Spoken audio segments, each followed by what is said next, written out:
Казакстан президенти Касым-Жомарт Токаев менен Орусиянын коопсуздук кеңешинин катчысы Сергей Шойгу бүгүнкү жолугушууда эки тараптуу кызматташтык жана аймактык коопсуздук маселелерин талкуулашты. Мамлекет башчысы белгилегендей, өлкөлөр ортосундагы өз ара аракеттешүү өнүгүп жана тереңдеп жатат. Ал эми Орусиянын коопсуздук кеңешинин катчысынын сапары анын ар кайсы тармактагы жүрүшүн дагы бир жолу талдап, эки тараптуу кызматташтыктын жаңы багыттары боюнча макулдашууга болгон мүмкүнчүлүк. Өз кезегинде Сергей Шойгу Казакстандын президентине аймактык коопсуздуктун актуалдуу маселелерин талкуулоо мүмкүнчүлүгү үчүн ыраазычылык билдирди. И экономическое взаимодействие между нашими странами также успешно развивается.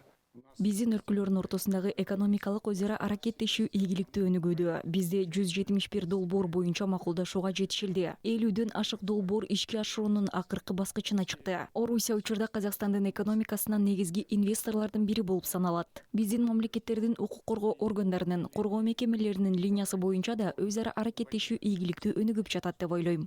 Взаимодействие также успешно развивается. Отношения, которые сложились между нашими братскими народами. Боордош элдерибиздин, өлкөлөрүбүздүн ортосунда түзүлгөн мамилелер дайыма жогорку деңгээлде сакталып турат. Товар жүгүртүүнүн жана биздин биргелешкен долбоорлордун көлөмү таң калтырарлык. Албетте биздин өз ара аракеттенүүбүз эки тараптуу кызматташуу менен эле чектелбейт. Биз Шанхай кызматташтык уюмунун, ЖККОнун, КМШнын жана ЭЭПтин алкагында активдүү иштеп жатабыз. Анын ичинде Казакстан тарабынан демилгеленген долбоорлор ийгиликтүү, жигердүү өнүгүүдө. В том числе и Казахстаном, они успешно развиваются.